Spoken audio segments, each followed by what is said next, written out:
weeks to go, let the games begin. It's a fantasy league.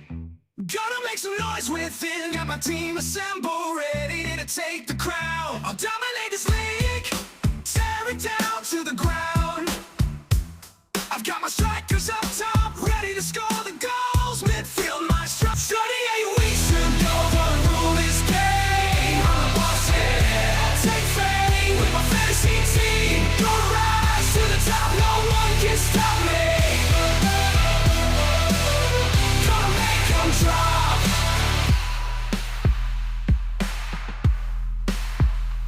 Hello everybody and welcome to 38 Weeks to Go, your weekly podcast about fantasy football. I am your host Nash, and let's get into the preview podcast. Gameweek 30 is upon us. Not quite yet because there's a little thing called the FA Cup. I'm telling you, International Week, FA Cup. I hope you guys are getting a good rest. Now, I'm making this podcast before FA Cup happens, so there may or may not be some more injuries or unavailabilities or red cards like Cunha's. That may happen. So listen to this knowing that that is all a possibility. The international break is a blessing and a curse. It gives us a break, gives, in theory, our players a break, but sometimes it messes them up. Injuries, and also teams get out of their flows. Well, if you're a bad team, it means maybe you have time to rethink and figure something out. Maybe the Leicesters of the world will have something different to offer. On the other end, you have teams who have players coming in from so far from South America and Asia, and those players tend to be jet lagged, basically. And this causes a poorer performance than you would have expected of them, which makes this first game week a little bit tricky because you have players who will not play and you have those who will come on later in the second half. I would say if you have the people coming in from far, meaning the South Americans, I would say just put them on your bench, or maybe start them knowing that you have a good first substitute. So as of today, Thursday, I'm going to read out the players who are unavailable, and I'm hoping that this will help you think about your teams better. Now, starting with Arsenal, Saka, Tomiyasu, Jesus, Kai Havertz, Calafiori, and just added today, Timber, are injured. Although for Saka, it seems like he's just around the corner, so keep an eye out on that. For Aston Villa, Ross Barkley and Watkins are unavailable. For Bournemouth, Enes Unal, Marcos Senesi, Adam Smith, Araujo, and Sinisterra are unavailable.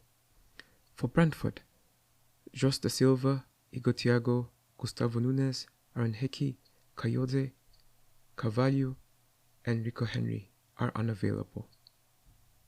For Brighton, Igor Julio, Kadioglu, Milner, Jason Steele, Lewis Dunk, Veltman, and Matt O'Reilly are unavailable. For Chelsea, Kellyman, Nicholas Jackson, Mark Guiu, Madueke, Palmer are unavailable. Crystal Palace, Sheikh Doucouré, Chadi Riyad, Joe Ward, Mateta are unavailable. Although it must be said, Mateta and Palmer will be right up until the end. Everton, Dwight McNeil, Dominic Calvert-Lewin, Mangala, Ndiaye, and Mikolenko are out. For Fulham, Reece Nelson, Anthony Robinson, Kenny Tete, Harry Wilson are unavailable. For Ipswich, Connor Chaplin, Ogbene, Barnes, Twanzebe, Smotrich are out. Leicester, Fatawu is out. For Liverpool, Alisson, Joe Gomez, Tyler Morton, Connor Bradley, Trent, Gravenbach are unavailable. I had seen something about Konate picking up a knock during French duty, so I don't know what's happening with him, but he's not on the list. For Man City, Rodri, Bob, Akanji, Stones, Ake, Edison are all unavailable. So many defenders out, huh? For Man United, Luke Shaw, Johnny Evans, Tom Heaton, Bayender, Martinez, Ahmad, Mainu, Maguire, Yoro, Heaven are out. Those are many players. Newcastle, Lascelles, Hall, Botman, Gordon. For Forest, Carlos Miguel, Chris Wood. For Southampton, Larios, Smallbone, Stewart, Fraser, Bree, Bednarek, Howard Bellis are unavailable. For Spurs, Dragusin, Richarlison, Kulusevski, Danso. For West Ham, Antonio, Somerville, Fulkrug. For Wolves, Gonzalez, Kalacic, Mosquera, Chiwome, and Strand Larsen is possibly unavailable. And here I was going to bring in Strand Larsen into my team. I'm using my wildcard this week. So, these are the players who are unavailable, and then on top of that, you have the others who will be rested or will come off the bench at some point. So, this week will be a bit tricky. When planning for the week, there are only really two ways. Well, there are three ways to go about making a team. One is there's a double game week coming up. Crystal Palace and Newcastle will be playing twice in about a week or two. Plan for that. Number two, bet against Leicester. And I can't remember what number three is. So yeah, those are the two primary tactics to go with. So, the game week begins with Arsenal taking on Fulham. Their recent head-to-head shows that Arsenal have won twice, drawn twice and lost once. It must be said that in the last two games, Fulham have won and drawn. So maybe they have the upper hand? I don't think that is true. Arsenal, on paper, well, depending on who's available, are the better team, but Fulham are not to be trifled with. At this point, when choosing Arsenal players, I think you just have to go with Merino, Odegaard, and your choice of defender, either Gabriel or Saliba.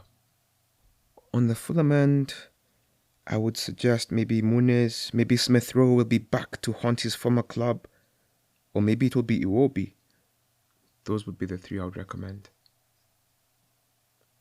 Defense, I mean, Fulham keep random clean sheets. This might be one of them. But I wouldn't encourage it. I would encourage Arsenal's. Moving on to West Ham versus Wolves. Now, if you remember, it even said Strand Larsen is out. I believe Cunha is still serving his suspension. In a sense, it makes it easier to choose Wolves players because now you're only really stuck with three players. Bellegarde, Munetsi, and Sarabia. And the Korean guy, but this is not his season. Those three are your best picks. On the other end, you have West Ham. West Ham were unlucky to draw with Everton last time out. Everton scored in the last minute. Up until that point, they looked good for the win and the clean sheet. And given that Wolves will be playing a weekend side, it might not be a bad idea to have a West Ham defender, be it your Wan-Bissaka or Emerson, and then maybe you have a Souček or Kudus, but number one is Jared Bowen. And then after that choose somebody else. He should be your first pick from that team. Nottingham Forest take on Manchester United. Their most recent history split 1-1. One win for Forest, one win for Manchester United, but their last 5 games favours Manchester United, with 3 victories and 2 losses. Now, Manchester United haven't been able to beat a good team this season. Well, okay, that's not true, but they really struggle against good teams. Nottingham Forest are a good team. Even without Wood, should he be unable to become fit for the match, I think Hudson-Odoi, Elanga, Gibbs-White, and probably Taiwo will do the necessary. And by Taiwo, I mean Awoniyi, Taiwo Awoniyi. And this team keeps the most random clean sheets, which is so frustrating. And over the last 4 game weeks, Milenkovic has scored, but he has been on my bench all of those times because I'm like, oh, there's no way they can keep a clean sheet. And then they keep a clean sheet. And then when they don't keep a clean sheet, he scores. Very frustrating. So get Milenkovic and just leave him there. For Man United, it's just Mr. Bruno Fernandes and assorted others.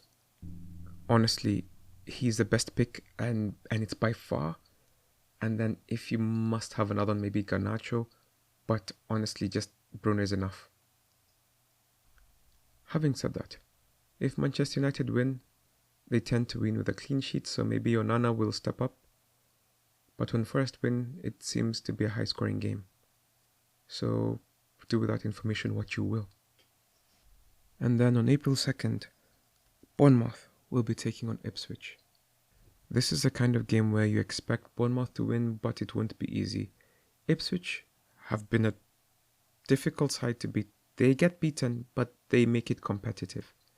And I expect them to score, and should you believe that as well, Delap, Hurst, Hutchinson will be the best people to do this.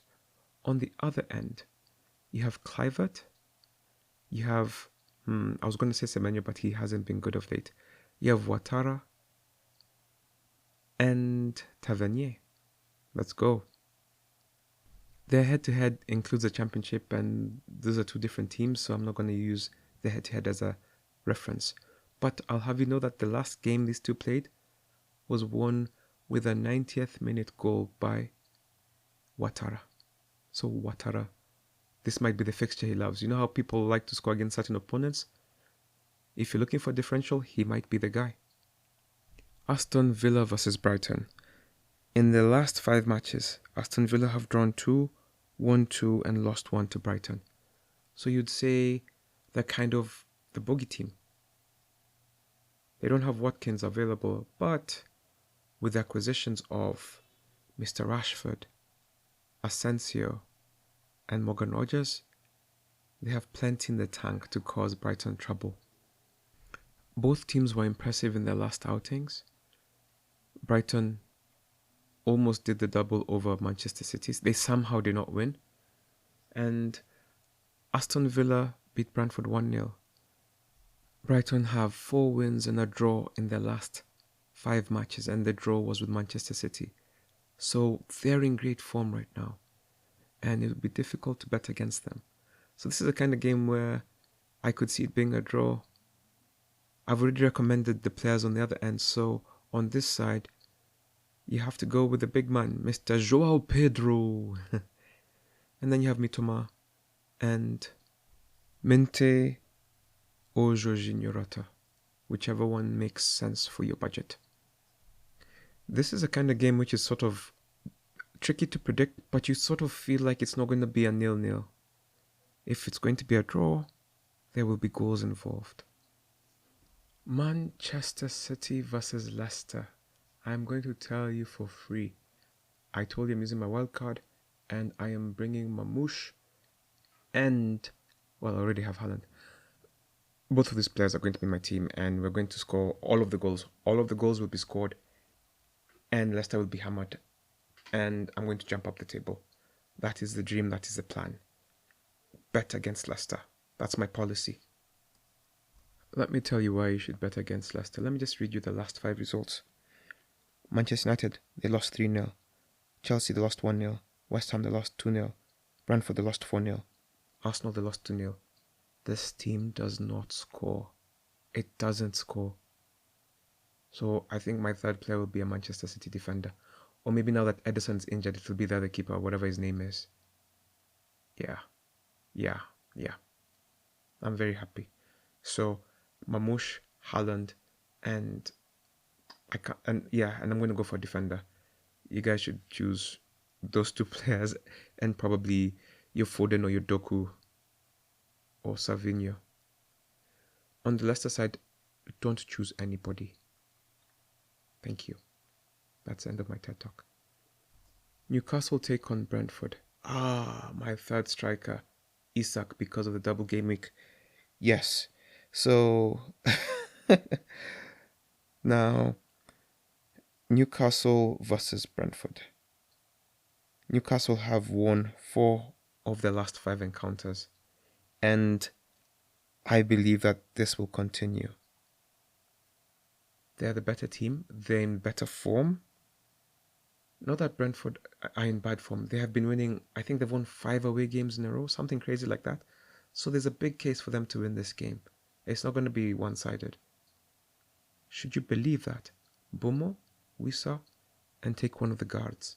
Dom's guard or no guard, and you're fine. Don't fall into the trap of a Brentford defender. For you Flecken holders, you know that's true. On the other end, now I'm getting, what's it called? Isak. Then maybe I'll get, who is the other guy? Murphy and a defender, maybe Barnes. Yes. If you have a bigger budget, maybe you get Guimaraes, or maybe Tonali scored 2 goals in the last encounter. If you are looking for a differential, that might be the guy. I don't know. I don't know how much of a gambler you might be at this point in the season. But there will be goals in this game. Their last 3 games have ended 3-1, 4-2, 4-2. And Wissa has scored in the last 3 games against them. And then Isak and Barnes are tied for 2 goals in the last 3 games. So Wissa, Isak, Barnes. Those are your favorites to score in this encounter. Southampton versus Crystal Palace. Now you're about to understand why I'm having a dilemma. So with my wildcard, I'm thinking of bringing on Mateta, even though I've just said he might be unavailable. But passing on this chance for hammering that Crystal Palace will put onto Southampton.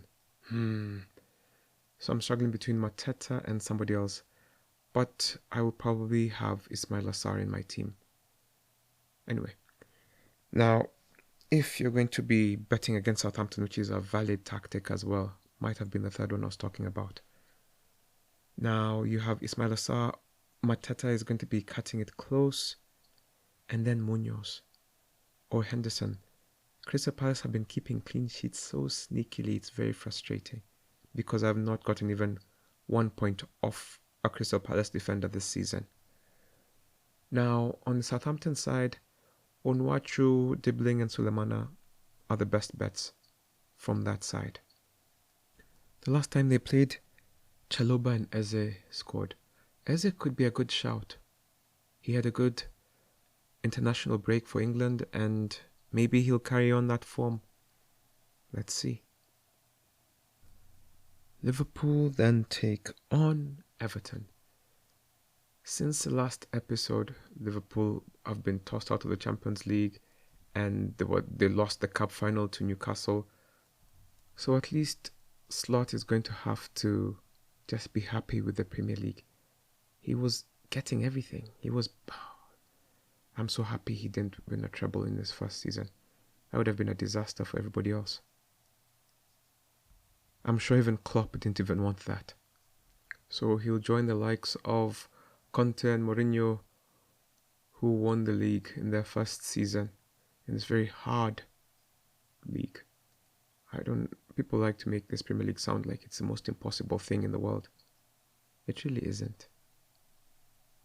Anywho, under Moyes, Everton have not yet lost. 9 games, they've scored a bunch of goals, undefeated. They scored a heartbreak goal against Liverpool last time out, and this should be a very entertaining game. Everton are tough to beat. They never say die. Liverpool, well, they've died twice, so I'm not going to say never say die, but maybe it's a regression to the mean, or maybe it's just energy is waning. They're not as unbeatable as they have been previously. They are still by far the best team in England, and they have the better record in the Merseyside derby, as you can imagine. Of course, now that the the blank game week is done, everybody has the easy captain, Salah. So Salah will be back in our teams. There might be a Luis Diaz or a Jota or a defender, either Van Dijk or Konate. Alisson is out, so maybe Kelleher will be back. On the other end, you will have Beto, Alcaraz, Doucouré. Those are the three biggest goal threats for me. And then randomly, Idriss Gana Gueye. I wouldn't encourage defenders in this fixture. But you know, it's also international break, so we don't really know how these people are coming back. If they have little knocks, or if everybody we think will play, will play. The final game of the week will be on Thursday, on the 3rd of April. Now, it will see Chelsea take on Tottenham, which will be the marquee game. Now, both teams are in really questionable form. And without Palmer, although he has been doing very little for Chelsea right now, it's going to be a tough game for Chelsea without Palmer. Palmer did score 2 penalties the last time they played. Chelsea won 4-3. Chelsea have won 3 of the last 5 encounters, losing 1 and drawing 1. With Chelsea, Cucurella and Nkunku Neto are still the best options. On the other end, of course, you know Mr.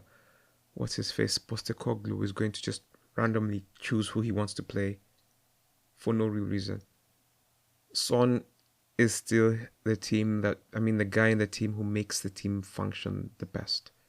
But he's trying to sort of transition away from him, and he keeps making bad decisions. So as a Chelsea fan, I'm hoping he keeps Son on the bench and start with Tell, Solanke and Brennan Johnson like he did last time.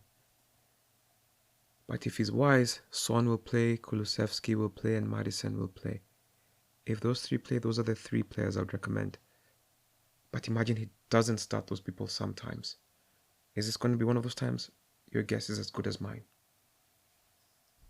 Now, both teams have a poor defensive record, so even Cucurella recommending him is tough because there's really no one in Chelsea to recommend. But he has, over the last 3 game weeks, he's got 32 points. 2 in the last one. But 32 points. On the other end, if you must have a defender, it should be Pedro Porro. Or Spence, depending on who he decides to start. Or maybe just no defenders from the Spurs. That'll be fine. When it comes to captain choices, honestly, you should be betting against Leicester and Southampton. That's where your captain should come from, if it's not going to be Salah. Anyway, let's go for formality's sake. Arsenal versus Fulham. No, I'm not choosing a captain here. Wolves versus West Ham. Bowen maybe? Fernandes in the Man United versus Forest game. And in the Forest, maybe Elanga. He'll come to haunt his old team. Bournemouth versus Ipswich. Kluivert, I guess. Aston Villa, Brighton. A captain here would be a gamble. Man City versus Leicester. See, this is an easy one. Choose Mamouche or Haaland. That's simple. Newcastle versus Brentford. Wissa or Isak or Barnes. Southampton versus Crystal Palace. If Mateta plays Mateta. If he doesn't play, Sarr. Liverpool versus Everton. Salah. Easy. Chelsea versus Spurs. Don't bother with the captain. Looking at the FDR, Arsenal take on Fulham, Everton, Brentford, Ipswich and Crystal Palace. For a team without their players, this is a good fixture list. It'll be kind to them. Aston Villa have Brighton, Forest, Southampton, Newcastle, Man City. So apart from the Southampton game, it's a thing that ramps up in difficulty. So get out of Aston Villa players. Bournemouth have Ipswich, West Ham, Fulham, Crystal Palace and Manchester United. These are all winnable games. Definitely If you think about getting into them, get into them. Somebody like Kakes will be good for you. Brentford have Newcastle, Chelsea, Arsenal, Brighton, Forest. Whew. Those are difficult games. Get out of them. Brighton have Villa, Crystal Palace, Leicester, Brentford, West Ham. Apart from Aston Villa, this is the right time to enter into Brighton assets. Chelsea have Spurs, and then Brentford, Ipswich, Fulham, Everton. So for all of us getting rid of Palmer, we might be the same ones bringing him in 2 weeks. Crystal Palace have Southampton, Brighton, then they have the double game week against City and Newcastle, which will be very difficult. And then they have Bournemouth.